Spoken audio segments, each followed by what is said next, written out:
Hey, welcome to the Beer Temple again. Thank you very much for checking us out. My name is Chris Quinn, and a bit of a casual show today. As you can probably see, I am not clean shaven today. I've got kind of my ratty kind of kick around shirt on, and it was a Sunday. It's the first NFL Sunday, so I wasn't really going to wake up and shave to go watch football, or for that matter to go drink some beer, although I have been known to shave to get up and start working on beer in the past. But anyway, moving forward, when I say North Carolina, what probably springs to your mind instantly is Baltic Porter.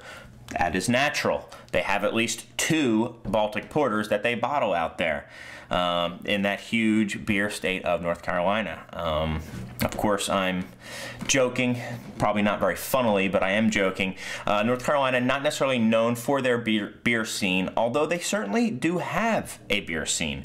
Asheville, North Carolina, although I've never been, I keep hearing great things about it. So if anyone's out there in the neighborhood, Asheville is supposed to be a really, really cool beer town. But still, overall, they are considered to be a little bit behind the rest of the country in a craft beer sense, maybe 5-10 years behind the rest. But they do have a couple breweries that are, if small, very well regarded. And probably the top 2 are these 2 right here. So I figured when I got my hands on these 2 beers that I would do a North Carolina Baltic Porter show. So pretty specific, but when else am I gonna have 2 Baltic Porters, a pretty rare style, from a state that just doesn't put out a lot of craft beer? So I figured I'd do it, and I'm pretty excited for it. Should be good. Baltic Porter is basically a strong porter.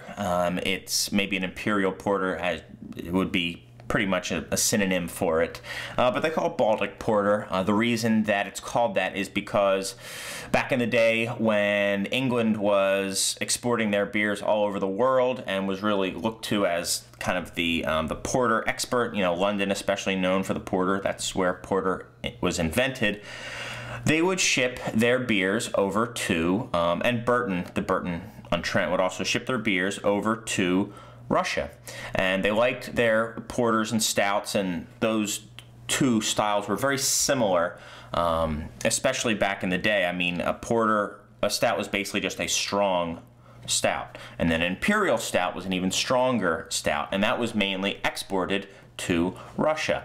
And they also liked their strong porters, so they shipped it over to the Baltic states, and it got known as Baltic Porter. So basically it's just a normal porter that's going to be a little bit more alcoholic, a little sweeter, a little heavier.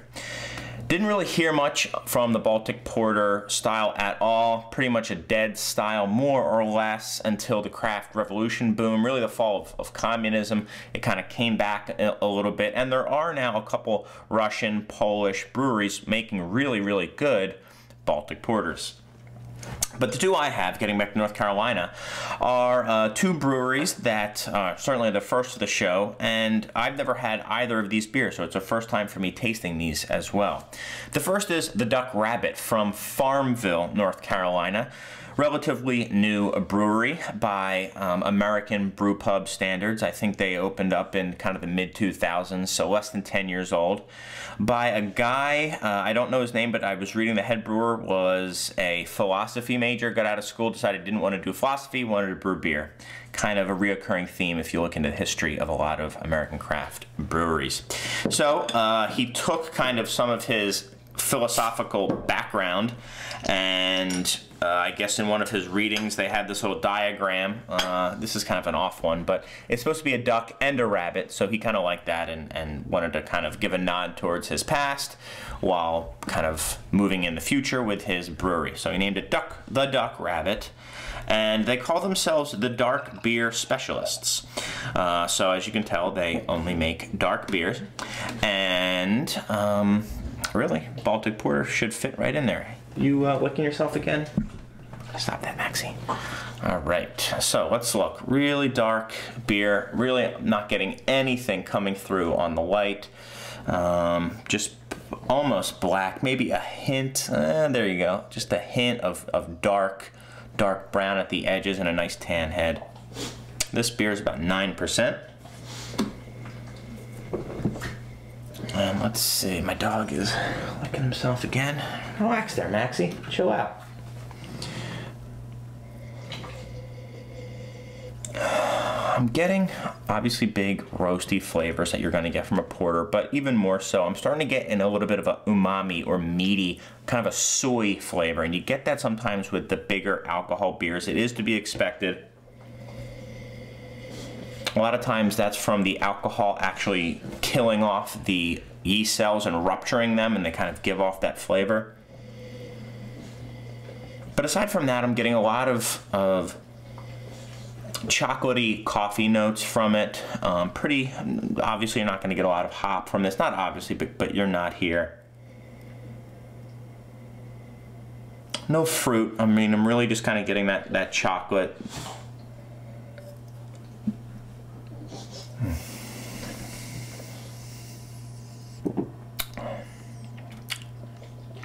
Very thick, viscous mouthfeel, almost oily in a way.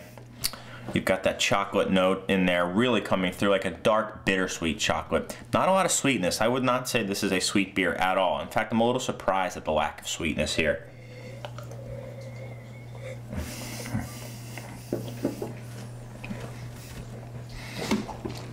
Maybe some chocolate covered cherries, just a hint there. And you are getting that kind of meaty soy flavor as well.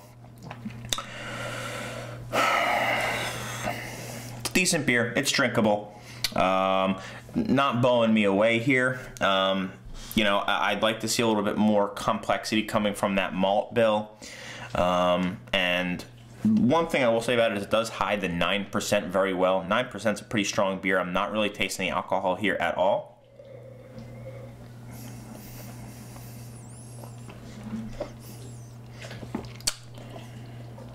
I'm coming around to it.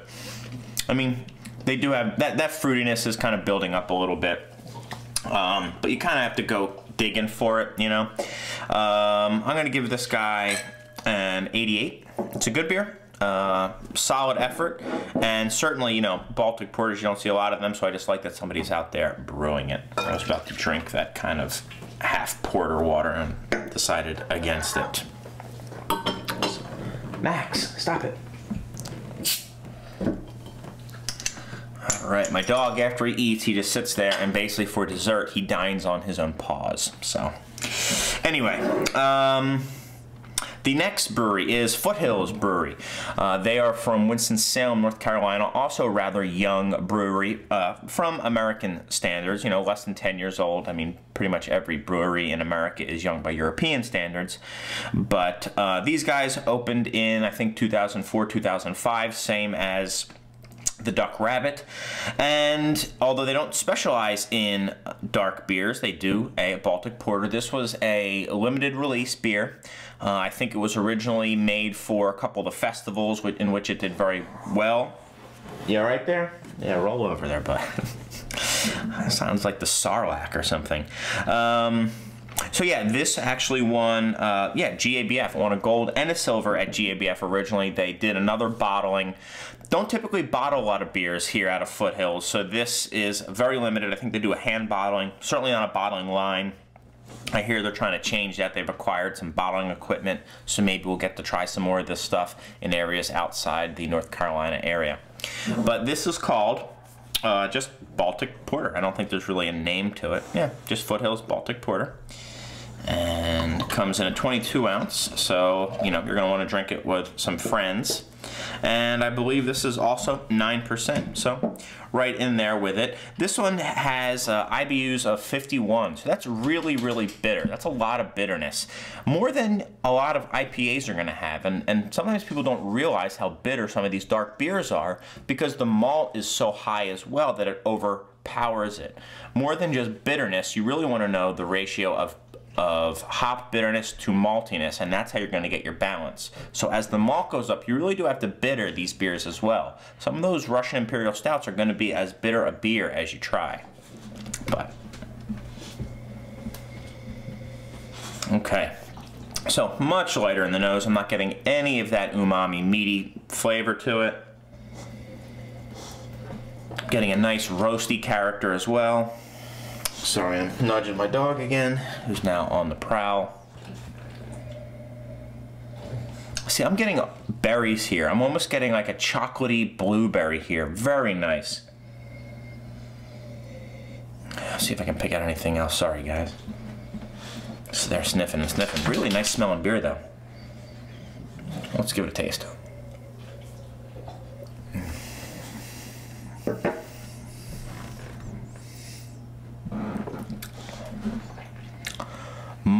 Much lighter beer. How the previous one I said was kind of oily, viscous. This is a lot more watery. I don't mean that in a bad way. Has a lot of that bitterness, but I'm not really getting a lot of it. There is just a tiny bit on the end, enough to balance out the beer. A lot of these roasty, malty, chocolatey flavors coming through, and I really do dig that blueberry flavor as well.